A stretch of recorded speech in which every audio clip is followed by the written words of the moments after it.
I found myself asking a question I hadn't seriously considered before. How much longer do I really want to do this? When the pain of staying where you are becomes greater than the pain of moving on, you will move on.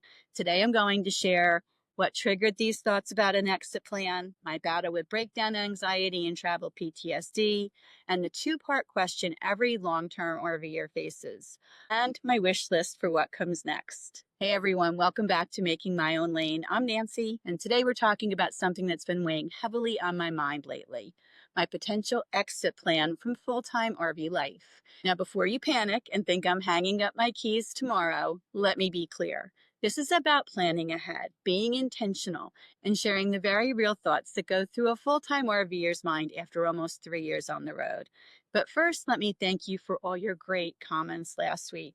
If you leave a question in a comment, please check back because there's a good possibility someone has replied with a great answer or suggestion for you. As I was reflecting on what happened during my last travel day, and if you missed that video, I'll drop a link in the description. That's when I knew I needed to have an honest conversation with myself and with all of you. The thing is, this lifestyle requires a certain level of resilience and adaptability. And when bad things happen, it makes you question just how strong and resilient you actually are. This got me thinking about something deeper.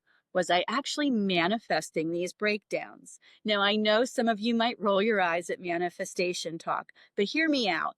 I've always been a big believer in creating my own bubble, in consciously choosing how I want my life to look and feel, in creating my own reality despite what is going on around me. Maybe it's a defense mechanism, maybe it's a way of manifesting what I want. But what if the opposite is also true? What if my growing fear and anxiety about breakdowns was actually inviting them into my experience? I started really examining my thought patterns before travel days, checking and double checking everything obsessively, lying awake the night before worrying about what might go wrong, feeling my stomach knot up when I started the engine, and always expecting the worst case scenario.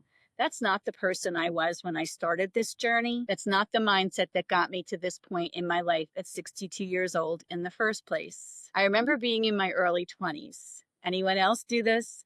Taking road trips in vehicles that probably shouldn't have been on the road. An older car, worn tires, questionable brakes, and barely enough money for gas, and only a paper map to help me get wherever I was going. But did I worry? Absolutely not. I just went. And you know what? Everything always worked out. So here's my new commitment. Instead of focusing on breakdowns not happening, I'm going to step into knowing that if something does happen, it's just part of this journey. I'll know I can handle it because I've figured out the process for getting things fixed while on the road. Let's talk about the financial impact of constant breakdowns and repairs. When I first created my RV budget, I allocated about $200 a month for maintenance and repairs. I really didn't have a whole lot to base that number on, so it probably wasn't the most accurate number to begin with. But over the past 2.5 years, I've spent about $345 a month, almost 60% over my budget. Here's what really gets to me. Every dollar spent on unexpected repairs is a dollar not spent on experiences, destinations, or building my future nest egg. A few weeks ago, I shared why I didn't travel west this year, and one of the main reasons was what I called travel PTSD. I'll leave a link to why I didn't quit RV life in the description in case you missed it. But here's the thing, I really want to go west in 2026. Those landscapes are calling to me. The adventures waiting out there are bigger than my fears. So I've made a decision. Instead of letting fear dictate my route, I'm going to approach it differently.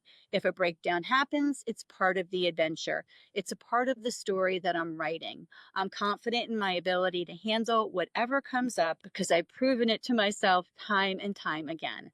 Every challenge I faced on the road has made me more capable, not less.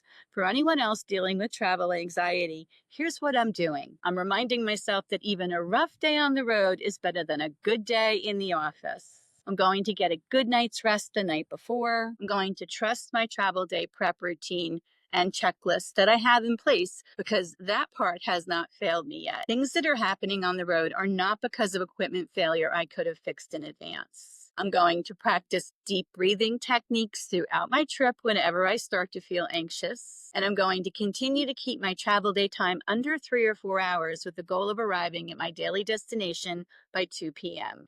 If you also deal with anxiety on a travel day and have any other suggestions, please leave them in the comments below. Before we talk about the future, I want to take a moment to acknowledge what these past 3 years have taught me, both the good and the challenging. When I started this journey, I thought I knew what I was getting into, but RV life taught me things about myself I never even expected. I'm not the same person who started this journey.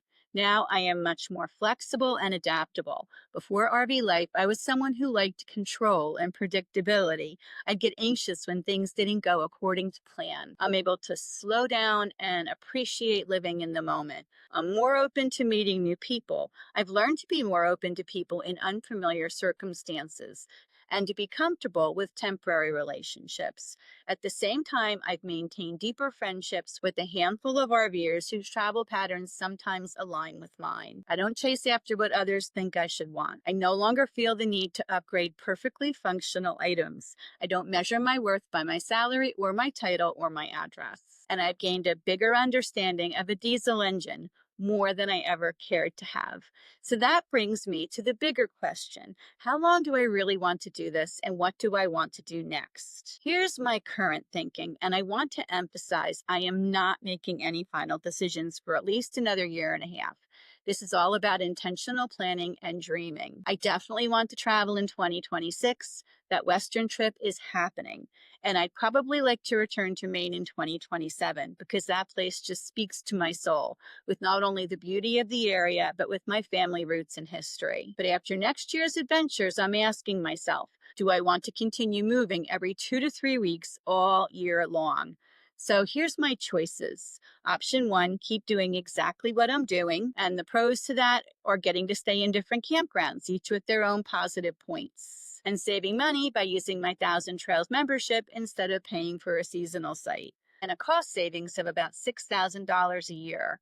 The cons are having to pack up your entire home and move every 2 to 3 weeks. Option two, get a seasonal site in the places I frequent, like a winter spot in Florida or a summer spot in Maine or Wisconsin. The pros to that are stability, community. The cons are less flexibility, and I'm tied to very specific locations. Option three would be a hybrid approach to keep Daisy for shorter adventures and get a larger RV for longer stays in seasonal sites. Can I have the best of both worlds? What do you think? Have any of you faced this decision? I'd love to hear your thoughts in the comments. So what comes next? Now, one thing I'm absolutely certain about, I definitely don't want to buy another traditional house or even rent one at this point. And many times my decisions start with what I don't want. I don't miss a monthly mortgage payment that can go up based on the rising costs of a homeowners association or homeowners insurance. I don't miss home repairs. I don't miss spending massive amounts of money on new furniture or redecorating, new clothes, or being able to buy anything I wanted because I had plenty of room to put more stuff. An apartment is an option, but honestly, that doesn't excite me either. And after living in Daisy and experiencing this level of freedom and simplicity, going back to a traditional rental just feels limiting. So if I do eventually transition to a more stationary lifestyle, I'm thinking it would still involve RVs, maybe just a different setup than what I have now. Which brings me to the fun part, my wish list for what a stationary RV setup might look like. Before I even started this lifestyle, back when I was in the pure dreaming stage, I created a wish list for what I wanted in an RV. That's actually how I found Daisy, completely by accident while watching YouTube one day. And she checked all the boxes on my wish list, including some things I didn't even know I wanted. I documented my entire wish list process and how I accidentally discovered Daisy while watching YouTube at 2 a.m.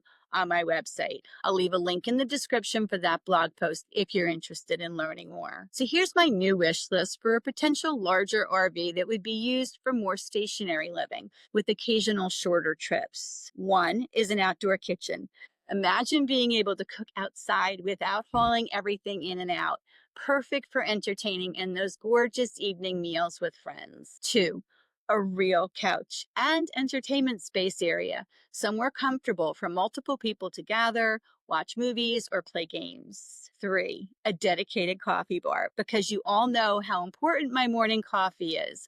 A proper setup with storage for all my coffee gear, including my coffee cups. 4, a kitchen island with a large sink area, more prep space, cleanup area, storage, and a natural gathering spot when people visit. Number 5, a bunk room for visitors. This is huge for me. I miss being able to easily host friends and family. 6, a large pantry closet. No more Tetris games with groceries. 7, a fireplace for cozy evenings and ambiance, something I really miss from traditional homes. 8, a washer and dryer. The luxury of doing laundry whenever I want without quarters or planning around laundromat schedules. And 9, used, unless there's an amazing deal on new, because I'm practical and used RVs can offer incredible value, like I spoke about last week. I got a lot of these ideas from things I've missed living in a tiny 200 square foot RV for almost 3 years, as well as some from RV tours I did at a campground show a while back. Walking through these models really opened my eyes to what's possible. Now, I have to admit, I'm still a bit of a wimp about driving anything much larger than Daisy, so this would definitely be more of a park model situation. Right now, I'm still very much in the dreaming stage, and honestly, I think that's part of the fun. There's something magical about allowing yourself to imagine different possibilities without the pressure of having to make an immediate decision. It keeps life exciting and gives you something to look forward to. I'm curious about your journey, whether you're just starting to dream about RV life, currently living the lifestyle, considering your own transition or exit plan, or maybe you've already made a change. Where are you in your RV journey, and what's on your wish list? Here's what I know for sure. This journey has taught me that life is meant to evolve. What serves us in one season might not serve us in the next, and that's perfectly okay. The key is being honest with yourself about what you need and want, while staying open to possibilities you may not have considered before. To be clear, I'm not going anywhere anytime soon. I've got adventures planned, places to explore, and stories to share. But I wanted to let you in on my thought process, because this channel is about authenticity and real talk. If this resonated with you, please give it a thumbs up and share your thoughts in the comments. Your perspectives always help me see things from new angles. And if you haven't already, make sure to subscribe and hit that notification bell so you don't miss any of our adventures, whether they're in Daisy or in whatever comes next. There's no right or wrong way to do this lifestyle. The only requirement is that it works for you, for wherever you are in your life right now. Until next time, keep making your own lane. I'll see you next week.